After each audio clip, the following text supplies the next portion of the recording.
Up next, we have Luca Giacovazzi, Chief Executive Officer at Wyloo Metals. Prior to Wyloo, Luca was at Credit Suisse, where he successfully completed numerous metals and mining transactions in Australia and internationally. Luca is passionate about sustainably developing mining and metal production projects that support the green energy transition, and doing so in partnership with First Nation communities. Luca is a director of Ring of Fire Metals, which is a portfolio company of Wyloo, and former non-executive director of Vimy. Thanks, Luca. Thanks, Courtney, and thank you to Diggers and Dealers for giving us the opportunity to present to you today. As a private company, it's not often that we get the opportunity to talk about our projects, so it's great to be able to be given that opportunity. I thought I might actually start there and just give a little bit of context of who we are and how we kind of fit into the picture. So for those of you who don't know, Wyloo Metals is 100% owned by Tatarang, which is the family office of Andrew and Nicola Forrest. And as you can see from the slide up on the screen here, Tatarang and the Forrest family have really gone about building businesses that are tackling the climate change problem head on, and really passionate about using business to drive that change. And at Wyloo Metals, we're doing our part. We're really focused on producing critical minerals, and in particular, very focused on the nickel sector. Being part of the Tatarang group, we also share a common set of values that you'll see throughout all the Tatarang companies, as well as at Fortescue. It's these values that really drive our decision-making and really create the culture that we have at our organisation. And I think it's because of these values that so many of our people are proud to wear the Wyloo badge on their shirts. So I thought before I get stuck into our projects, both here in Australia and in Canada, I thought I'd set the scene a little bit of why we think the nickel sector is so interesting and why we think critical minerals and battery metals are so interesting. And what we've done is we've pulled this slide together, which basically just shows the size of the oil market relative to the size of the energy, some of the energy metals, being copper, nickel, and lithium. And as you can see, the metals are obviously substantially smaller than what the current oil market is.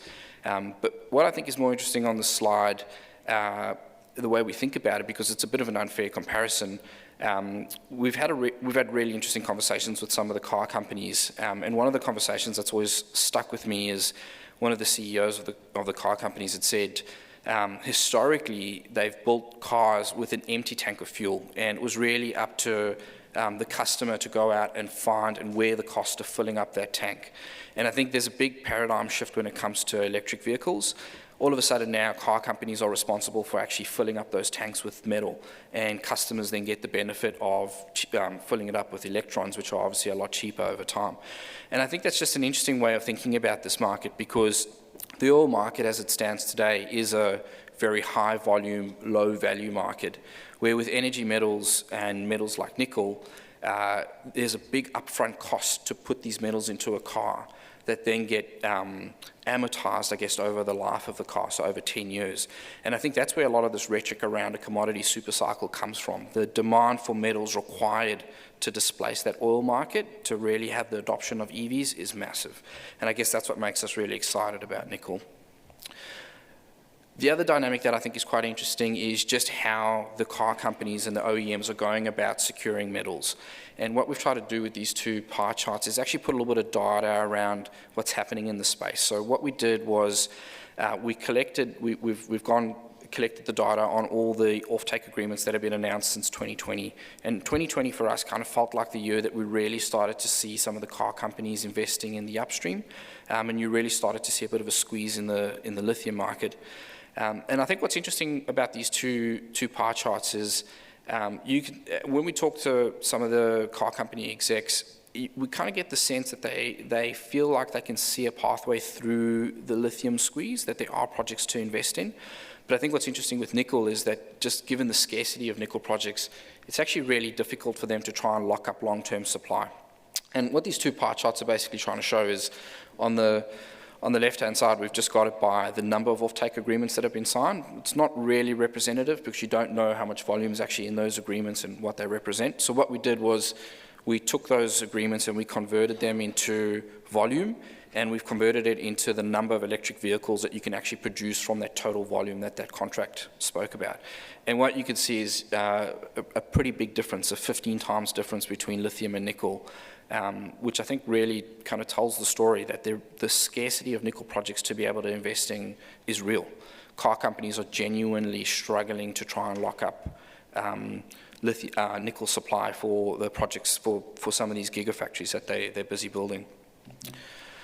So who are we? We're a private company. There's not a lot known about us in the public domain. So I thought I'd just walk you through a little bit of what we've pulled together as a private company with a couple of the M&A deals that we've done over the last 3 years. So to start with, one of the largest pure play nickel sulfide companies in the world outside of Russia. All of our projects are in Australia and Canada. The deal that we've just recently done with Mincor, the takeover bid that we did with Mincor, was a real step change for us and quite transformational. It moved us away from being just an investment fund to actually being a producer, developer, and an explorer, and I'll go into a little bit more detail about our projects later. All of our offtake is uncontracted from 2025, which is quite strategic for us. We're also trying to build out an integrated supply chain, and you heard from Matt earlier on from RGO that we're jointly building a PCAM facility in Kwinana, and this will be the first PCAM facility in Australia. We also think we can produce some of the greenest nickel in the world, and it comes to some of that, some of the comments that Darren just made around the higher your grade is, the less processing you have to put your metals through to be able to create a finished product. The other thing I think is great about what we've pulled together is we have a really full pipeline of growth opportunity. Unlike a lot of the peers in our space, we're not struggling for growth, and you can see it from this table here. And the column that I really focus on is, yes, we've got our producing assets in Cambalda, but we've got that development column where we've got some of the projects that we're trying to build in Canada. And if you tally up some of those projects in that column, it gets to a capital cost of around $3 billion. So you can get a sense of what we're trying to do and the scale that we're trying to achieve as a business. So I wanted to talk a little bit about our projects in Canada, and I won't spend too long on it, but I'm not sure a lot of people fully understand what we acquired when we went into the bidding war with BHP for Noront. And what we've put up on the screen here is just a map of the Ring of Fire. So Noront had the dominant land package in the Ring of Fire. And I think the interesting thing that about the Ring of Fire is it's this greenstone belt that doesn't only host one ore body, one project, it actually hosts numerous ore bodies that you could bring into development. And what's happened over the last couple of years is that prior to our acquisition of Noront, that company had gone about consolidating the region and really locked up the entire ring. So when you look at it, some of the projects that we have there, we've obviously got our Eagle's Nest project, which is our flagship nickel copper PGE project. But then you've also got 5 very large chrome ore bodies up there. There's 250 million tons of chrome, and it's one of the only sources of chrome in the Western Hemisphere, which is quite strategic and interesting. We've then also got 3 VMS camps, each interesting in their own right and with a lot of potential. And then we've had some interesting gold exploration hits as well that we'll be looking further into. So where are we at with Ring of Fire and Ring of Fire Metals? As I mentioned, our first project is the Eagle's Nest development project. It's one of the best undeveloped nickel sulfide projects in the world. It's 20 million tons at about 3% nickel equivalent.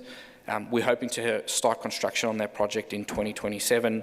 At the moment, we're very focused on some of our studies and getting some of our baseline work underway, and also working very closely with the government and our First Nation communities to get the road infrastructure developed that's required to access the Ring of Fire. Something else that I think is quite special about what we're trying to do with Eagle's Nest in the Ring of Fire is it is a brand new ore body, and we've really committed to trying to set a new benchmark for what mining could look like. And there's 2 things that we've really tried to do. So the first is that we're going to build this mine as a net zero operation. We've committed to fully electrifying our fleet and using zero emissions energy sources to power that fleet. The second thing we did was we asked our engineers to design the mine and to minimize the amount of disturbance that we cause. And what we basically said to them is we'd like the mine to replace the current exploration camp that we currently have on the site. So what you can see there in that white outline on the right-hand side is that's actually the mine layout, and what you can see underneath it in the Google Earth's image underneath it, essentially, is that's our current camp, which we call ESCA. And what we asked the engineers to do was to build the mine and make sure that we didn't have a footprint bigger than 1 square kilometre. So that was the stretch target that we gave the engineers. And I think they've come up with something that's very cool, it's very exciting, and that's the image on the right, on the left-hand side. And what's going on there, it might look a little bit confusing, but those stopes that you see in orange, that's actually our tailings dam. So what the engineers have come up with is that we're going to have 0 on-surface tailings. And the way we've been able to do that is the road that's required to build this, the road that's required to get to the Ring of Fire requires a lot of aggregate, and we've had a lot of conversations with the government and our First Nation communities, and we've agreed that we'll use the aggregate from Eagle's Nest to build the road, which leaves behind big stopes for us. And what we'll do is we'll pump our tailings back into those stopes. So it's a unique situation, but a really cool solution to quite a complex problem that we gave our engineers. And I think this mine being net zero, less than 1 square kilometre of footprint, I think will be one of the greenest mines in the world. I actually might just note one other thing on this slide that I don't think is fully appreciated, but what we've done on the image on the right-hand side is we've just shown where Eagle's Nest is, and then I've just got the team to also put Blackbird there. Blackbird's our first chrome ore body, and it's about 700 metres, roughly about 1 kilometre away from Eagle's Nest. And again, it gives us this opportunity to drive out from underground to actually access that ore body, again, keeping our footprint really small, making sure that we don't disturb the environment. So on to Mincor. We're into week 4 of owning Mincor, and we thought we'd give a bit of a quick update on how things are going there. Mincor's actually completed ramp up, and it's now hit nameplate mining rates in the June quarter. So they had their record deliveries in May. The other thing that I'm really excited about at Mincor is we've continued to see the balance sheet get stronger and stronger. The debt that the company took out to build the project should be repaid by March next year. And the other nice thing that's great to see is that the hedge has been reduced down to only 700 nickel tons remaining on that hedge, which is great. So I thought I'd spend the second half of this presentation just talking a little bit about some of the upside potential that we saw at Mincor. And I think the reason I wanted to use this as an opportunity to talk about it is I think we've definitely lost maybe lost focus on the fact that Cambalda has been a very significant nickel producing area for a long time. Cambalda's produced something like 1.6 million tons of nickel over the last 50 years, and it's an area that's continued to produce tons and eke out tons year after year. So what we've done on the next couple of slides is just talk about some of the exploration upside that we see within the portfolio, the Mincor portfolio. And I just want to remind everyone again, Cambalda, it's true elephant country. I think it's 4 out of the 5 greater than 100,000 ton nickel ore bodies have been discovered within the Cambalda Dome. So I'll start there and then I'll work my way down to Wijimulta. But starting in Cambalda, something that we really liked that the exploration team at Mincor were doing was they really went back to the drawing board. They started with a blank sheet and basically said, let's just re-look at the Cambalda Dome. It's an area that's just continued to produce, and we've never really had a fully or a proper good understanding of the geology there. And what they did was they basically said, if we had a blank sheet, how would we be thinking about it? And they went back through some of the old WMC drill data, and we pulled up the holes that WMC drilled that went unexplained, that didn't fit the geological model that they were working with. And I pulled out 2 that I think are really interesting. And the first one's in an area called Long North. And basically what you can see in Long North is there was a drill hit there, about 60 meters at 0.5% nickel, that was nowhere near the dome contact, which didn't fit the model at the time. It went unexplained, it went unfollowed up, and it was basically just put in a filing cabinet somewhere at WMC.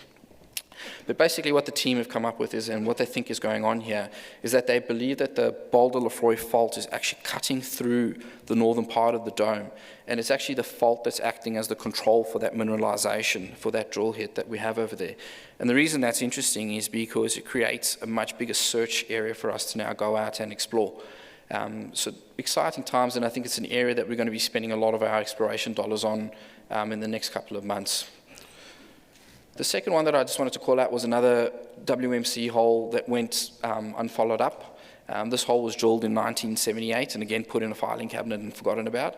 It was about 3 meters at 2% nickel, and you can imagine at the time they were drilling, 15 to 30 meters of 4% nickel, so something like this didn't really get on the radar. But the thing that's really interesting again with this hole is but that's interesting with this hole is that the intercept that you see there, that mineralized intercept that you see there, is about 200 meters off the dome contact in the hanging wall. And I think that's really interesting. And I think what the geologists basically think that is happening here, and you can see it with our conceptual model on the side there, is that it represents an unrecognized structural repetition of the mineralized basal contact on that Boulder-Lefroy fault that's running through this area. So again, another area that represents a big untested search space for us, and that we'll be spending a lot of our time and effort on exploring.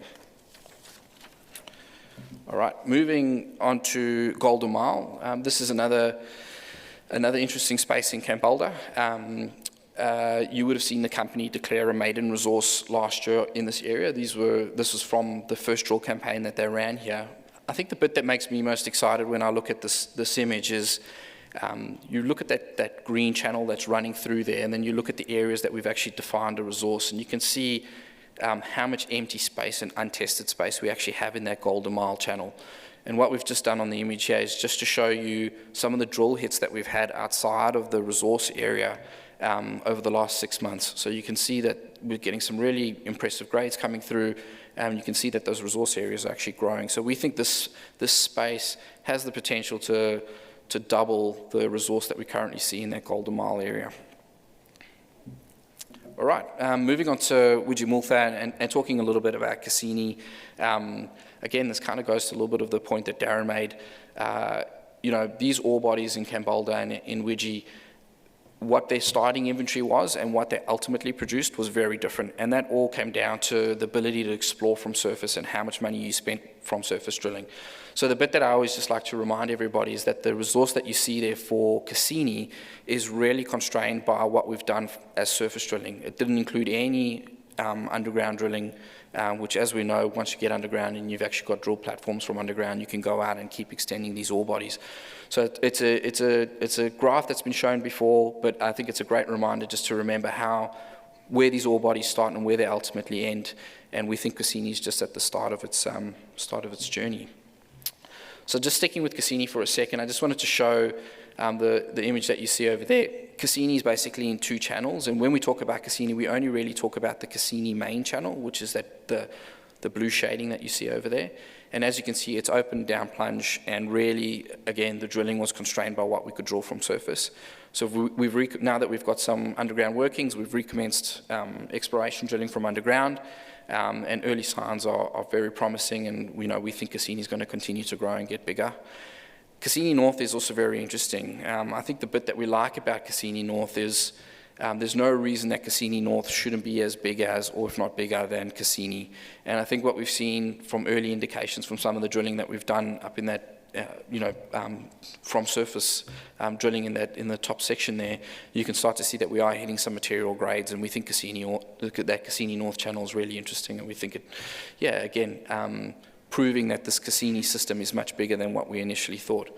And I think the other thing that's quite promising and great to see is that on the right-hand side, you can see that our grades are actually getting better as we get deeper. So it's getting geologically less complex, it's straightening out, and it's actually getting higher grades. So it's great to see the ore body continuing to show its quality. The last thing I just wanted to show quickly on Cassini was some of the technical work that the team's done to actually show that Cassini system looks like it stretches over a 6-kilometer strike. And it's for the first time we've started to show that the prospect that we have in the south, which we call Juno, and the prospect that we have in the north, which we call Black Caviar, which we've had some great hits at, is actually all part of the same system, and it shows how big Cassini could actually be. And I think the thing that I like about this is we can see by that red outline, a lot of the drilling that's happened to date has just been, surface, air core, shallow drilling, and we haven't really tested that space underneath it.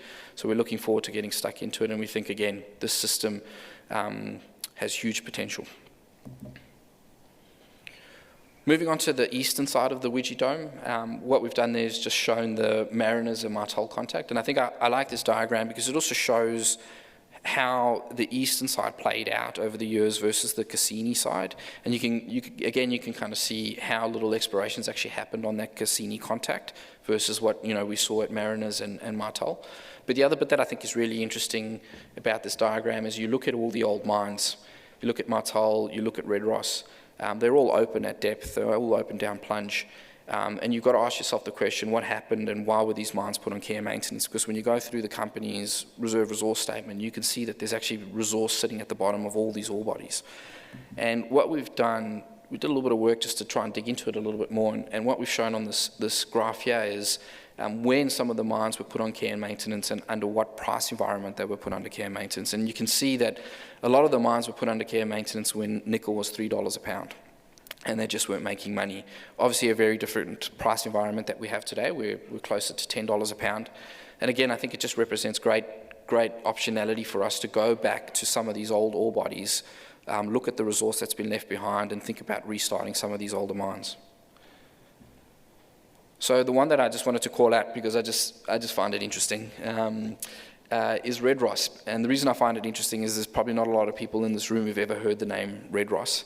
But I've done many site visits to Cassini, and it's always fascinated me that on my drive from our accommodation village, which you can see in the image over there, you drive past Red Ross every single day on your way to Cassini. And I was driving past and I could always see the sign, Red Ross Mine, and I always wondered what's going on there. I'd like to look a little bit more into this. So we started to dig a little bit deeper, and Red Ross is quite interesting. When they shut it down, they had a resource there of about 8,000 to 10,000 nickel tons. They shut it down when the nickel price was about $3 a pound. The other interesting thing with it is it was a dry mine, so that's a great sign, and I think we can go back through it and try and refurb the decline. It's so close to Cassini that you could share a lot of the infrastructure there, which is great. But then we also got some geophysics work done on it, and what you can see in the diagram there, and we put this in very last minute, but you can see some of the untested downhole plates that exist there that we want to go out and drill. So, not suggesting that Red Ross is the next cab off the rank, but it's just a demonstration, a bit of a case study of some of the mines that were closed in a very different environment, and some of the potential that was left behind, and how this part of the world has continued to keep producing nickel tons as you go deeper. I thought I'd end it off with just a greenfields opportunity. We don't talk, well, Mincor didn't talk a lot about Blue Bush. Blue Bush is a completely separate belt to Widgie and Cambalda. And again, another area that we quite like. The team there had done a moving loop EM survey, and you can see some of the conductors that they've come up with. And the one that we like is just in that keel there. There's the two big plates that we want to go and drill. And the reason we think that's interesting is it looks like a Cassini lookalike. Again, questioning or retesting the geological model at the time. Essentially, the model at the time said that you've got to have an EM response and you've got to have a magnetic feature. And that wasn't the case when they discovered Cassini. Cassini didn't actually have a magnetic feature. And it's the same here. We don't have a mag feature, but we do have the EM conductors. We want to go and drill it. And I think the bit that excites us is it's sitting on that same Binaringi dike that's running from Cassini all the way through to Blue Bush. So this is an area that we'll go out and drill in the next couple of months. And that's it. Just a couple of key takeaways. Wyloo Metals, a pure play nickel sulfide producer, developer and explorer. We're producing around 15,000 tons of nickel per annum. We've got a very deep and big pipeline of projects that we're building, and we've got a renewed focus on exploration.